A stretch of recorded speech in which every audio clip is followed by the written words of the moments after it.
Yogi ji FIR में heart attack क्यों लिखवा रहे हैं? योगी जी एक और मुकदमा क्यों नहीं दर्ज करा रहे 166A का कि ये पुलिस अधिकारी ने झूठ बोल के ऐसा काम किया और इसके खिलाफ मुकदमा, इसके एसपी के खिलाफ मुकदमा? योगी जी का क्या पर्सनल इंटरेस्ट है इसमें बचाने में? इससे साबित होता है कि वही तो करवा रहे हैं, इसीलिए बचा रहे हैं। जैसे अमित शाह साहब तो खुद ही बोल रहे हैं ना, बहुत सी बातें जो वो पब्लिकली बोल रहे हैं उससे आप अंदाज़ा लगा सकते हैं कि वो अकेले में क्या क्या बोलते होंगे। योगी जी भी और अमित शाह जी भी दोनों तो बड़ी कैसी कैसी बातें कर रहे हैं कि नमाज हाईवे पे हो रही है तो उसका रिएक्शन गुड़गांव में आ गया। नमस्कार, बहुजन टीवी देख रहे हैं आप और मैं हूं आपके साथ पूजा। इस वक्त हम मौजूद हैं दिल्ली के प्रेस क्लब में और हमारे साथ हैं जाने माने अधिवक्ता महमूद प्राचा। और सर, आज मेरा एक पर्सनल आपसे सवाल है। आपने एक हाल ही में रिलीज़ हुई फिल्म अगर देखी हो, जय भीम, जो हाल में रिलीज़ हुई, अगर आपने देखी है? देखी नहीं है, सुनी बहुत है। सुनी बहुत है। तो उसमें जो जिस तरीके से पुलिस की कस्टडी में जिस तरीके से प्लानिंग की जाती है और जिस स्टोरी के साथ वो बताते हैं कि जो उनके कैदी थे वो भाग गए, और शायद उससे भी बेहतरीन स्टोरी लेके हमारी यूपी पुलिस आई है। पहले अरुण वाल्मीकि के साथ जो कुछ हुआ वो हमने देखा, और अब अल्ताफ जो महज 22 वर्ष का एक युवा था, उसके साथ जिस तरीके की इन्होंने एक स्टोरी बनाई है कि अपने ही हुडी के जो उसने नाड़ा निकाला और उससे खुद को 2.5 फीट के नल जिसकी ऊंचाई है उससे फांसी लगाकर उसने अपनी जान दे दी। इसे कैसे देखते हैं, क्या कहेंगे इस पर? इस पर मैं ये कहूँगा कि ये हम सब जो SC ST OBC और माइनॉरिटीज़ के जो अम्बेडकराइट लोग हैं, ये उनके लिए शर्म का विषय है। शर्म का विषय क्यों है कि एक IPS लेवल के ऊपर ही जाकर इस तरह की प्लानिंग होती है। जब इस तरह की जो गतिविधियां होती हैं उनकी वजह, मैंने वो फिल्म तो नहीं देखी है लेकिन उसके बारे में सुना ज़रूर है। उसमें इस बात को हाईलाइट नहीं किया गया है जो कि सच्चाई है। मैं अभी फिल्म नहीं देख के बगैर ही बता रहा हूँ। उसमें ये बात हाईलाइट नहीं की गई है कि पुलिस जो है एक्सटॉर्शन रैकेट चलाती है इन लोगों से पैसे उगाही करने के लिए, दबाव बनाने के लिए। जैसे एक गुंडा मार्केट में जाके एक व्यक्ति का कत्ल करता है ताकि पूरी मार्केट उसको पैसे देने लगे, उस प्रकार की गतिविधियों में पुलिस लिप्त है। मुझे नहीं पता जय भीम में या उस केस में इस बात को उनके वकील साहब ने, चंद्रू साहब ने हाईलाइट किया था या नहीं किया था, लेकिन ये एक सच्चाई है जो कि आप किसी भी केस में देख सकते हैं। 90% से ज़्यादा केसेस में ऐसा होता है। तो अब जब ये बात है तो हमारे लिए, सबके लिए शर्म की बात इसलिए कि एक IPS ऑफिसर और एक पुलिस के जो अधिकारी हैं सीनियर, उनको इस बात का एकदम कॉन्फिडेंस है अपने ऊपर कि इतनी, क्या कहें, जो हास्यास्पद थ्योरी भी बनाएंगे और उसको दुनिया के सामने परोसेंगे और उनका कुछ नहीं बिगड़ेगा। ये हम लोगों को अपने ऊपर शर्म आनी चाहिए कि इस तरह के हौसले बढ़ गए हैं कि जैसे किसी मक्खी या मच्छर को मसल दिया और उसकी कोई एक्सप्लेनेशन नहीं देनी। ये तो एक तरह से वो बात हुई ना, हमने मार दिया तो मार दिया।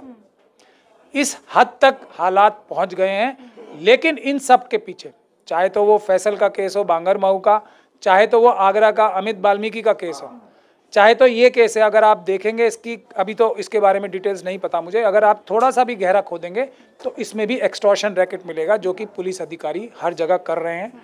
खास तौर पे अब देखिए, जब ये इतना टेरर फैला दिया इन्होंने, तो दूसरे समाज के व्यक्ति जो हैं वो भी डरेंगे कि पुलिस इतनी खतरनाक है। भाई वो गुंडा था, उसने वहाँ पे उसे मार दिया, तो बाकी लोग तो चुपचाप जाके महीने के पहली तारीख से पहले ही एडवांस में हफ्ता दे आएंगे। ये पूरा माहौल बन रहा है और उत्तर प्रदेश की सरकार, दिल्ली पुलिस भी ऐसा करने लगी है। इसका मुझे बहुत अफसोस है। दिल्ली तो राजधानी है, यहाँ ये काम हो रहा है, तो उत्तर प्रदेश में तो आप अंदाज़ा लगा ही सकते हैं। सर, इस पूरी घटना के पीछे जो जिस भी दोष के आधार पे उसको जब ले जाया जा रहा था, पुलिस जब उसके बारे में पता करने आई तो उसके पिता ने, अल्ताफ के पिता ने खुद अपने बेटे को पुलिस के सुपुर्द किया कि ठीक है, अगर इस मामले में ये संलिप्त है, आपको शक है तो आप कार्रवाई कीजिए। 24 घंटे बाद उस पिता को उसके बेटे की लाश सौंप दी जाती है कि इसने आत्महत्या कर ली है। अल्ताफ के पिता ने बहुत बड़ी गलती की और हमारे शेड्यूल ट्राइब और मुस्लिम, क्रिश्चियन, बौद्ध, सिख समाज के लोग खास तौर पे ये बड़ी गलती करते ही हैं कि पुलिस को पुलिस समझते हैं। मैं ये आपके माध्यम से बिल्कुल साफ कर देना चाहूँ, बात साफ कर देना चाहता हूँ कि जो पुलिस चाहे वर्दी में हो, किसी भी पद की हो, कोई भी स्टार लगा रखे हो उसने, कोई भी शेर का चिन्ह लगा रखा हो, त्रिमूर्ति का चिन्ह लगा रखा हो, वो पुलिस वाला तब होता है जब वो कानून के हिसाब से जो प्रोसीजर तय किया गया है उस पर अमल करके कोई कार्रवाई करता है। अगर वो उससे बाहर जाता है तो वो एक आम अपराधी है, एक आम क्रिमिनल है। तो अल्ताफ के पिता ने, जैसे हमारे सभी केसेस में सभी लोग पुलिस की वर्दी समझ के ये समझ लेते हैं कि ये पुलिस है, ये गलती उन्होंने भी की, उसका खमियाजा शायद भुगतना पड़ा। अगर पुलिस की तरह बिहेव करती तो उन्हें नोटिस देती। आजकल तो व्हाट्सएप पे भी नोटिस दिए जा सकते हैं ना, कह दिया ये कानून आ गया है, ईमेल के जरिए। व्हाट्सएप तो आजकल हर एक के पास है, उस पर देके बुला सकते थे। अगर वो नहीं आता तब उसके ऊपर जोर ज़बरदस्ती करने की ज़रूरत पड़ती, और उसका भी एक प्रोसीजर है। इलाके के 2 लोग ले जाते, वीडियोग्राफी कराते। ये काम तो है पुलिस का। जो डकैतों और मवालियों का काम है, उन्होंने अपने बेटे को एक डकैतों के हवाले किया, तो उसका अंजाम इससे अलग कुछ नहीं हो सकता था। तो इसका हमें सभी लोगों को ख्याल रखना पड़ेगा। सर, इससे पहले जब हमने मनीष गुप्ता का मामला देखा था, उसमें जिस जल्दबाजी के साथ जितनी जल्दी उस मामले को निपटाया गया, उनकी पत्नी को पोस्ट भी दे दी गई, मुआवजा भी हमने देखा कि करोड़ों का मुआवजा दिया गया। और जब वही चीज़ अरुण वाल्मीकि के साथ हुई, अब अल्ताफ की बात आई है, तो यहाँ अभी तक सिर्फ सस्पेंड किया गया है जो अधिकारी उसमें लिप्त थे, और अरुण वाल्मीकि के केस में भी अब तक कोई अपडेट नहीं है। तो ऐसे में क्या आपका धर्म, आपका जात देख के आपको इंसाफ दिया जाएगा, नाप तोल के? बिल्कुल, यही तो हो रहा है। मनुवादी व्यवस्था में क्या होता है, जब संविधान को डाइल्यूट करके मनुवादी व्यवस्था की तरफ आज की सरकारें आरएसएस और बीजेपी की बढ़ी रही हैं, तो ये तो बुनियादी बात ही है ना। तो रिजर्वेशन थी ना 3% लोगों के लिए, सब चीज़ों की हज़ारों साल तक रिजर्वेशन थी। आज रिजर्वेशन के खिलाफ वो बकवास करते हैं लोग, तो ये बुनियादी बात है। तो आप अरुण वाल्मीकि का केस और या ये केस या फैसल का केस या उससे पहले अखलाक का केस, कोई भी केस अगर आप कंपेयर करेंगे, तो गुप्ता जी का केस जो है, जो हमारे वैश्य समाज से आते हैं, उसमें ज़मीन आसमान का फ़र्क नज़र आएगा। पहले तो ये सोचिए कि उनको पकड़ा ही क्यों गया, क्योंकि पुलिस के मुंह को तो खून लगा हुआ है, अब आदत तो पड़ चुकी है। तो उस दिन वो शिकार नहीं मिला तो उन्होंने कहा यही हाथ मार लेते हैं आज, पहला तो ये। लेकिन क्योंकि उनकी जो संस्थाएं हैं वो ऑर्गेनाइज्ड हैं, उनके जो लोग हैं सब बैठे हैं 90% जगहों पे, तो उनके साथ थोड़ा बहुत न्याय फिर भी होता है। तो वो न्याय तुरंत हुआ। हमारे साथ जो है, कोई भी केस उठा के देख लीजिए, पहली चीज़ तो है कि हमारे व्यक्ति को ही गलत ठहराया जाता है। कोई केस उठा के देख लीजिए, उसको चोर, बदमाश, लुच्चा, अभी जैसे अरुण वाल्मीकि का केस देख लीजिए कि उसको ये कहा कि वो चोरी कर रहा था और मर गया, तो जब हम रिकवरी करने गए तो उसको हार्ट अटैक आ गया। ये कोई कम कहानी है? जो ये कहानी है इसकी जो आप बता रहे हो आज, जो अल्ताफ की, ये कम कहानी है कि हार्ट अटैक हो गया और उसके खुद के सगे भाई से ये लिखवा लिया, जैसे आंखों से देख के ही पता लग जाता है कौन सा वो पुलिस के अधिकारी बहुत बड़े डॉक्टर हैं या उसका भाई बहुत बड़ा डॉक्टर बन गया सडनली, कि उसने शक्ल देख के बता दिया कि ये हार्ट अटैक से मरा है। ये एफआईआर में लिख दिया कि हार्ट अटैक से मर गया। कोई पोस्टमार्टम नहीं, किसी डॉक्टर ने नहीं बताया, कोई सिम्टम्स नहीं, कुछ नहीं, हार्ट अटैक से। तो ये तो सारी कहानियाँ एक जैसी हैं, लेकिन बुनियादी बात यही है कि वो ऑर्गेनाइज्ड हैं, हम ऑर्गेनाइज्ड नहीं है। वो सिस्टम पे कब्जे में है। हम लोग नंबर्स होने के बावजूद हम लोग सरकारें अपनी नहीं बना पा रहे हैं। उसकी में हमें अपने अंदर झांक के देखना चाहिए और किसी तरफ देखने से कोई फ़ायदा नहीं हो। पुलिस के ऊपर जो आप इल्ज़ाम लगा रहे हैं कि उनके मुंह में खून लग गया है और इस तरीके के मामले इसीलिए लगातार सामने आ रहे हैं, तो इसके लिए जो सत्ता में लोग बैठे हैं, जिनके इशारों पर पुलिस काम करती है, प्रशासन काम करती है, ये तय सी बात है, वो कितने जिम्मेदार हैं? 100% उन्हीं के इशारे पे। देखिए, जो भारत का निज़ाम है, जो हमारा संवैधानिक निज़ाम है, वो तो यही है ना कि जनता की आवाज़ जनता चुन के भेजती है अपने नुमाइंदे, क्योंकि जनता मालिक है देश की, जनता राजा है देश की, तो वो अपने नुमाइंदे 5 साल के लिए भेजती है। अब वही तो हैं जो पुलिस में मलाईदार पदों पे लोग लगाते हैं, पैसे लेके लोग लगाते हैं। कैसे इस प्रकार के अधिकारी के खिलाफ एक्शन नहीं हो रहा? तो इसका मतलब सीधा सीधा योगी जी का बर्दाश्त है उसे।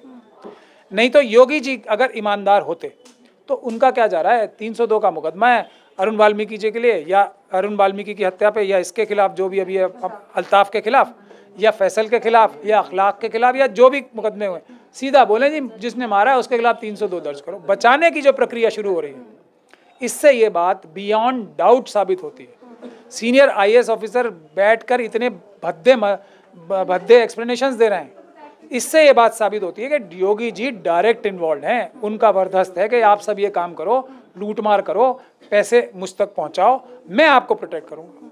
वरना कौन रोक रहा है योगी जी को? ये मुझे इस बात का कोई दुनिया का कोई व्यक्ति जवाब दे दे। कर दिया चाहो, अगर गलती से किया होता तो वो अब तो एक्शन लेते हैं, 302 का मुकदमा दर्ज करो। ये इसमें इन्वेस्टिगेशन में ये आया है अरुण वाल्मीकि का केस, क्योंकि मुझे डिटेल में थोड़ा पता है, आज वो मेरे पास आए हुए ऑफिस में, तो मुझे पता है कि उनके 35 लोगों को अलग अलग राज्यों से पकड़ के बिठा रखा था कई थानों में। उसकी माँ को एक दिन के लिए छोड़ा था कि जाओ अब तुम 7 लाख रुपए रिश्वत चाहिए हमें, जाओ और इकट्ठे करके लाओ, भले ही अपना घर बेच के लाओ। उसको रात को छोड़ा, 34 लोगों को अरेस्ट करके रखा। तो अब योगी जी का क्या इंटरेस्ट है इस चीज़ को छुपाने में, मुझे ये बता दीजिए बात।